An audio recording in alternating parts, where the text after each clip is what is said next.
Good afternoon, everyone, and it's a real pleasure to be here in our new T3 Bayside offices. And for those of us who come, we have a wonderful attendance. And for those who aren't, those members of the board who haven't been here, they should make it a point to come down. It's really cool. So good luck here, George, and congratulations to the team on getting us in here. So, I'd like to get started with the board meeting and remind everyone that this open session of the board meeting is being recorded. As is our custom, I will start with the land acknowledgement. The Waterfront Toronto acknowledges that the land upon which we are undertaking our revitalization efforts is part of the traditional territory of the Mississaugas of the Credit First Nation, and that Toronto is covered by Treaty 13 with the Mississaugas of the First Nation. In addition, Waterfront Toronto acknowledges that Toronto has historically been a gathering place for many Indigenous people, including the Mississaugas of the Credit, the Anishinaabe, the Chippewa, the Haudenosaunee, the Wendat peoples, and is home to many First Nations, Inuit, and Métis peoples today. The next item on the agenda is the approval of the agenda. All the materials were pre-circulated, and I would appreciate it if I could have a motion to adopt the agenda. Thank you, Wendy and Alicia. All those in favor? I see. Any opposed? Carried. If I could ask if there are any conflicts of interest to be declared. Yes, I'd just like to further to the disclosure that I made in accordance to our board policies. I've declared a conflict and will not be participating in item 11 on today's agenda. Thank you, Wendy. Any other? Seeing and hearing none. We can move on. As I say, I want to thank everyone who were able to join us here today and online, and especially take the opportunity to thank our government partners for their continued participation and support of Waterfront Toronto. I also want to take this opportunity to thank Andrew McLeod for agreeing to extend his term as a member of this board. Andrew, your continued support and insight are valued and very much appreciated. We have a number of items to cover today, so I propose to get right to it. We start with the consent agenda, and the first item in your book is a briefing note highlighting the items that we'll be addressing today. The book itself contains the detailed information on items under consideration, but this note summarizes the said items. Any questions, comments on that? We'll get to the items individually. The next item of business is the approval of the minutes of the open session of the December 7, 2023 board meeting. If I could have a motion, please, to approve those minutes. Lori and Leslie, thank you. Any discussion? All those in favor? I declare those minutes adopted. The next is the CEO's report. We'll take the report as read, but I believe there are a few items that George wants to specifically bring to our attention. Yep. And after which we will open the floor to questions. Thank you, Chair. I'm going to just skim through this, but touch on a number of them very quickly. First of all, I wanted to thank our former Deputy for Infrastructure, who's now moved over to Treasury Board. So I want to thank Deputy Carleen Alexander. She was excellent to work with. We are actually fortunate that of the ministry she's moved to, it's Treasury Board, because that's where we have to get our funding approved. And she knows, quite frankly, the whole story about what we need and why we need that going forward. So at the same time, I wanted to welcome our new Deputy Minister, Ali Ashkini, who I spoke to on Friday. I had a great meeting with him. He'll be excellent to deal with. He knows infrastructure. He used to work at Infrastructure Ontario. He's worked at finance, very well respected in the government. And we had just an excellent meeting on Friday. So look forward to further discussions with them, but wanted to thank both of them, and in particular Carleen, who's been there for the last few years and supported us going through. The other point I just wanted to make is we're meeting with the two deputy ministers and the city manager tomorrow, having further discussions of the different scenarios that we put in front of them. So conversation is going well, and that will continue this week and beyond. Just wanted to touch on a few other items very quickly. We do have a public meeting tomorrow. It is on the plans for Villiers Island. So it will be one of the first official acknowledgements of the additional density, and a number of the public groups will actually be, I think, very pleased, because when we did earlier consultations, they felt we need to do more on housing. So I think that'll be a very positive conversation. So that'll be presented tomorrow. We have acknowledged and will acknowledge tomorrow that there is still an outstanding issue with regards to missed approach, which I won't get into detail now, but it is something the airport and the city and the governments are going to have to look at with regards to any implications related to the density. The LRT, as you can see, we were very fortunate to get approval of 34.2 million for Waterfront Toronto to do planning for the LRT. As you know, that was one of the two top priorities, housing and transit, that the board had, and we were successful in addressing that part of moving forward on the 60% design. One of the things that we're proud of as a board and as an organization is the relationships we've built with the Indigenous community. We're actually also focused on now replicating that type of success with the community dealing with accessibility issues. So as you can see in the report, we had an audit done with regards to meeting our accessibility compliance for next year's legislative requirement. We're at 97% compliance, and the last part we should be able to address because it's what's on our website. And one of the things we're looking at is, rather than convert everything to be compliant, are there things that we should just take off that's no longer relevant? So that's part of the report. The other two things that I just point out is we actually did have an accessibility committee that helped us develop guidelines for building public infrastructure and public space. They were very successful in giving us the input to those guidelines. We've just reintroduced a new accessibility advisory group that's actually going to monitor our compliance with those guidelines. So I think we've built a very good relationship with the community, and we'll continue to report back to the board on how we're doing against those guidelines that were approved. The office relocation, some of you had a chance, much better space, as we've reduced our space by over 30%. Staff are quite pleased with it. We do still have, as you can feel today, some HVAC issues. So we're either freezing or boiling. Today's a boiling day, but we'll make our way through that. But much more functional space, a lot more collaboration occurring in the space that we've created, and more modernized space. And then the only other thing is to point out on the dashboard, most of our things are green. The remaining yellow is, as we reported before, we do have a pressure on the Quayside public infrastructure part of that project. We've noted that before. We're working our way through that. And the only other thing that I would point out is obviously it's still yellow for future funding that we have to resolve. So that's it, Jack, and I'll take any questions the board might have. Any questions of George?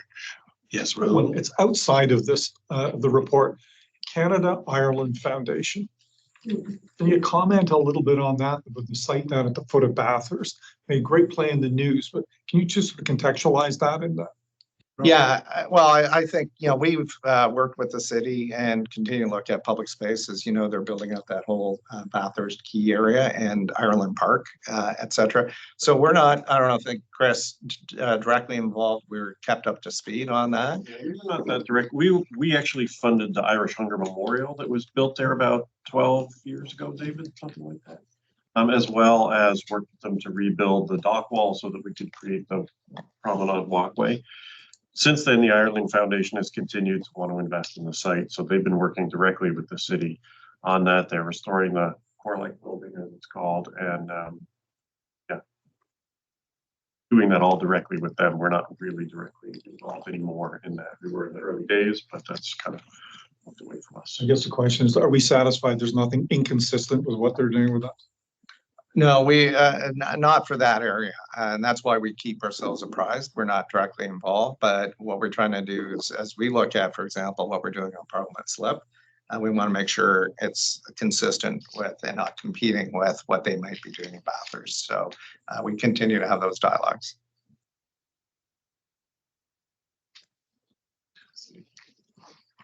Okay.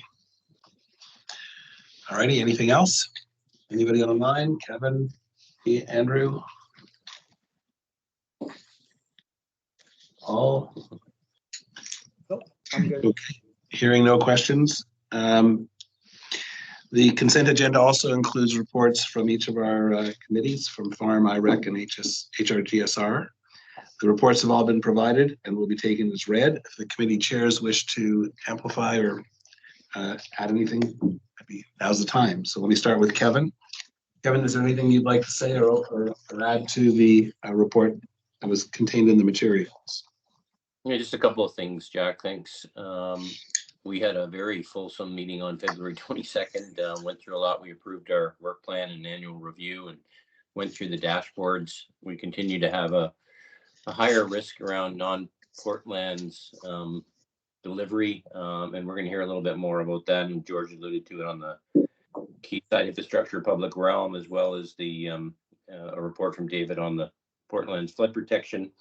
I would just call out and congratulate management on the report that's contained in there from BTY. It's a very positive report on Portland's flood protection and our ability to deliver it on plan with the contingencies that are provided. So that's encouraging. And also management's to be commended on our accessibility audit, which has now been sent out to everyone on the board. You saw we had a compliance score of 97% there, and we're held out as an example of how to implement this new legislation. So we were both humbled and management to be commended, and I'll touch on a number of the other issues in the closed session. Great, thank you. IREC, Alicia, your first meeting. Sure. The chair.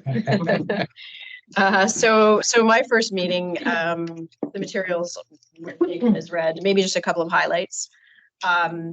We spent a little bit of time going through the dashboard, the project dashboard, and while we hear updates on, a couple of big projects on Villiers and Quayside, there's a lot underway with the team. So it's always helpful. Meg took us through the dashboard just to hear the state of progress on all of those things, and everything is progressing well, as we'll hear today. We received an update on Villiers Island and the projects and the business case on the next phase of revitalization, which again, we'll hear from the team. But we also heard from communications on next steps for public and Indigenous engagement, which are important concepts. And Quayside was the last one. So an update from our Chief Development Officer, including the project schedule and just an overall update on development approvals. And we also spent some time walking through the key risks and mitigation of those risks, which I think is an important one for this project. So as well, public consultation was another topic of discussion, and had a thorough discussion on that. Great, thank you. Any questions, comments? Seeing and hearing none. Wendy, anything you wish to add to your committee's report? Yes, just a few quick things. On March 7th, we had a very productive HRGSR committee meeting, and all members were in attendance. And we received from Rose a good update on HR matters, and then also understanding everything regarding the move. And then we just have one item regarding the committee mandate, which will be addressed in item number 7. And that's it from HR. Great. There's also an ESG update. Materials were in the book, and each committee had an update in their committee from Lisa and her team. Unless there's anything that you want to add, Lisa, we'll take that as read and we can move on. Yeah, you can take that as read. Yeah. Thank you. Okay, so we're now on to item 6, Waterfront Toronto Priority Projects Update. David. Hey, Jack, I'm just going to walk you through some of the recent photos of the work that we've been undertaking for the past 3 months. So I was promised a video. there is also a video. There is also a video. A very, very good video. Yeah. Could we go to the next slide, Armin? So both Jack and George mentioned T3. So here's our new office space. You can see we've, to the extent possible, exposed as much of the mass timber structure as we could. The larger photo on the right showing the boardroom breakout area and collaboration space. And we should note that, we didn't have anything like this at our old offices. We were still able to include this space for staff, even with the reduction of a third in our office space. And then we've got the boardroom on the left top and what we call the West Studio on the bottom. Very lovely space to work in. Next. In the West Don Lands, Block 10, the Anishinaabe Health Center continues. We are less than a year from completion, I believe, of that project. All right. I'm right. Good. Thank you, Meg.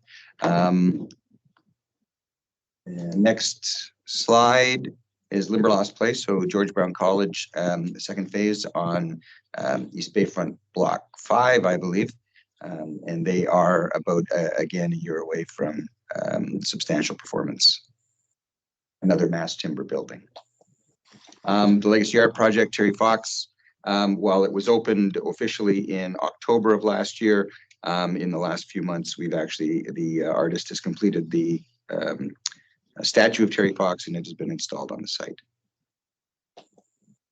Next, just to our east, very close by actually, the Parliament Slip new dock wall and fill for the head of slip has commenced. So you can see they're installing the sheet piling for the dock wall. Now and over the summer, we will be dredging out the sediments at the bottom and then beginning to fill for the extension of Queens Quay as part of the Quayside project. Next. In January, we opened Cherry Street, or the new Cherry Street, and reopened Commissioner Street, and along with that opened up the bridges at Cherry and Keating Channel and over the river on Commissioners at the Don Roadway. See the lighting effects there. Yeah, thanks. We also have inundated and filled the river valley.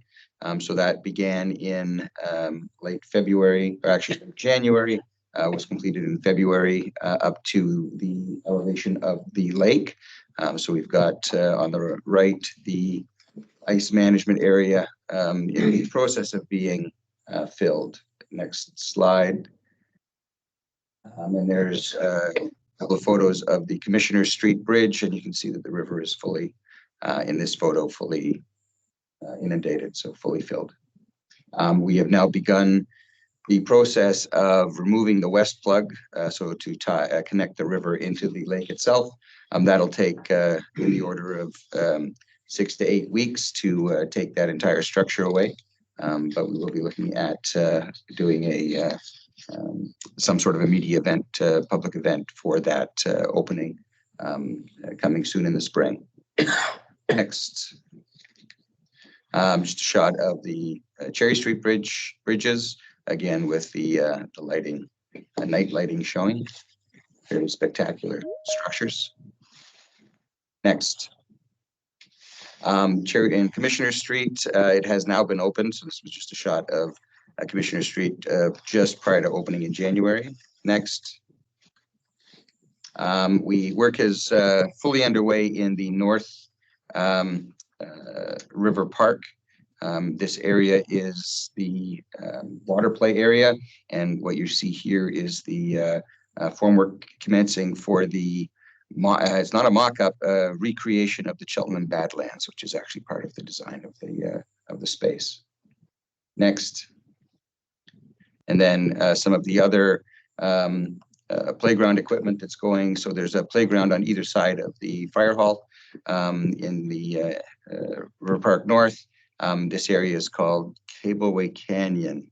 Yes, Chris says I'm correct in that. So this is one of the areas. There'll be a lot of trees in this area ultimately, and it'll be very much kind of a rural space as opposed to a fancy playground area. Next. And this is a photo of the north plug. So we're looking north from just under the Commissioner Street Bridge.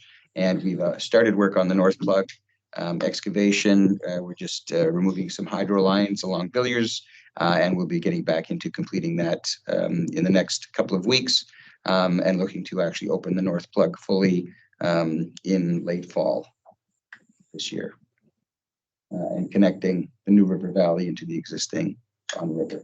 And here's the video. Are we going to have sound for this? Oh, we do. Good. You're looking east over the newly flooded river we built in the Portlands. While the river has been pumped full of water to match the lake level, it is still separated from the lake by an underwater wall at each end. The river will pour out into Lake Ontario here, at what was originally Polson Slip. On the left, you can see where we have removed the hardened dock wall to create a more natural water's edge.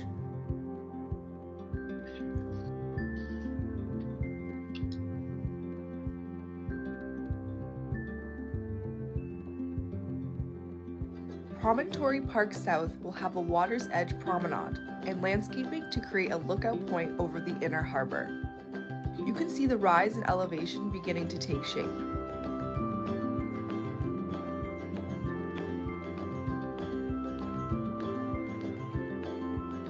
The fish coves we built here are continuing to thrive. Fish surveys conducted by the Toronto and Region Conservation Authority in 2023 showed 23 species of fish in the coves, including Chinook salmon, American eel, emerald shiner, rock bass, white perch, and walleye.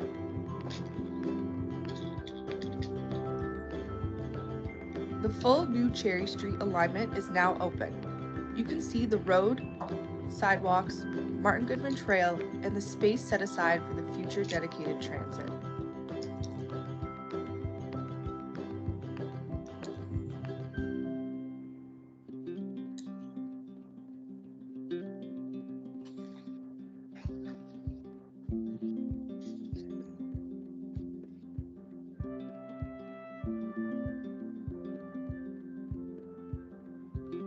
Excavation has begun to connect the Don River between the Keating Channel and the northern part of the New River Valley.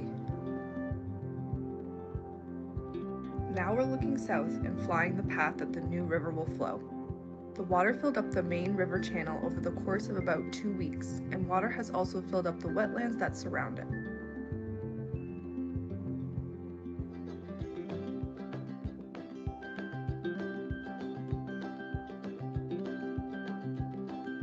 Now that the river is flooded, we're turning our focus to constructing the new parks. We've started shaping the land for a future picnic lawn and terrace on the right. You can also see a pebble beach where you can eventually pull up a canoe or kayak. The orange tarps beside the fire hall show where we're starting to install playground equipment, including a water play feature and swings.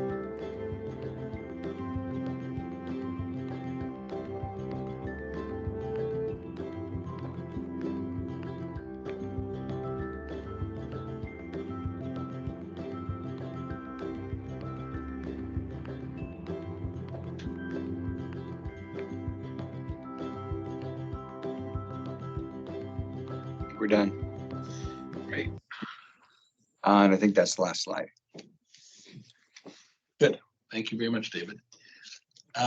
Any questions of David?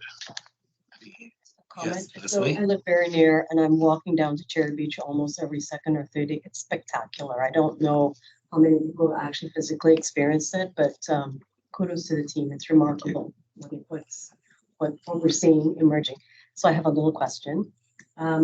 The waterway, I'm a kayaker. It's like the most spectacular place that I'm dying to put a kayak in. So from an access standpoint, when will we make it accessible? We have to wait a while still, right? Yeah. Spring And- 2025. And how are we making sure that people like myself don't? So quite honestly, that was a tradition. David's out there. Like morning, noon and night. It's Yeah. beautiful. And that's why I'm just, it's so attractive. I just wonder how we're making sure people don't get into the parkland We, not using the water. yeah, so we're looking at, Elliston is still researching some options. It'll be some sort of pontoon system that is large, should be large enough to preclude you from being able to drag your kayak and or canoe over top of it. And it has to be mobile. We, Lafarge still has ships coming in, so we need to be able to open it up for those ships and then close it back up. Thank you. I'll let my family know. Yeah. It's not the first question I've got. Great, thank you, Leslie. Sorry, I see that the deputy mayor has now joined us. Welcome. For those on the video, the deputy mayor is now with us. Great, thank you. Anything further of David, Leslie? You know what, I'll just add, I did take the deputy mayor and Councillor Fletcher for a walk after we opened it up and started the inundation. We had, I might have shared this before with some of you, that we had the public, bike riders, others stopping and thanking us, how beautiful it is. To Leslie's point, I think even my son, who tends to be a tough critic, took his newborn and his wife down there and is very, very positive on it. So I think we're getting a lot of very positive press on this. So to the whole team and to the board, it's a great success. Great, thank you. Okay, next item is, as Wendy intimated a few moments ago, there's an item from her committee relating to, well, why don't you tell us, Wendy? It's just a small item relating to the committee mandate as we do an annual review. And the committee had a look at the mandate, and there was just this minor change which was recommended by the committee. Rather than doing pinning it down to once or twice a year, we talked about doing a semi-annual review, working closely with the CEO. And so that's the only change to the mandate. And I think, Ian, if you can address the actual wording, if anybody. Sure. Well, you can see on the screen right now is the actual change to the mandate. And it used to just say an annual evaluation of the CEO. Now it refers to a semi-annual evaluation, as Wendy says. And Charmaine, can I ask you to go back to the former resolution that we're asking the board to consider? Just on the cover note. Thank you. So the motion is that motion made and seconded, be it resolved, the board of directors approve the revised mandate of the HRGSR committee in the form presented to the meeting. So that's what's being presented. Great. So I had a call for a vote now. Yes, please. All right. Wendy's moving it, and I got Raul seconding it. And any further discussion? Anyone have any questions about it? Hearing none. All those in favor? I declare that carried. Okay, so now we're on to the next item, and that is a motion to go into closed session. So may I have a mover and a seconder, Drew and Leslie? Thank you. All those in favor? Carried. Go into closed session. So thank you. Thank you, Charmaine. All right, we are back now in open session. And there's two resolutions from the business which was discussed in closed section, and I'd like to consider those. The first one is the approval of the minutes of December the 7th, 2023. Moved by Alicia, seconded by Lori. All those, any discussion? All those in favor? That motion is carried. And then the second motion, put it up. Oh, it's there. Is the motion duly made? Can I get a mover and a seconder? Lori and Wendy. That it be resolved that the board of directors approve the HR matters proposed by the CEO during the meeting. Any further discussion? All those in favor?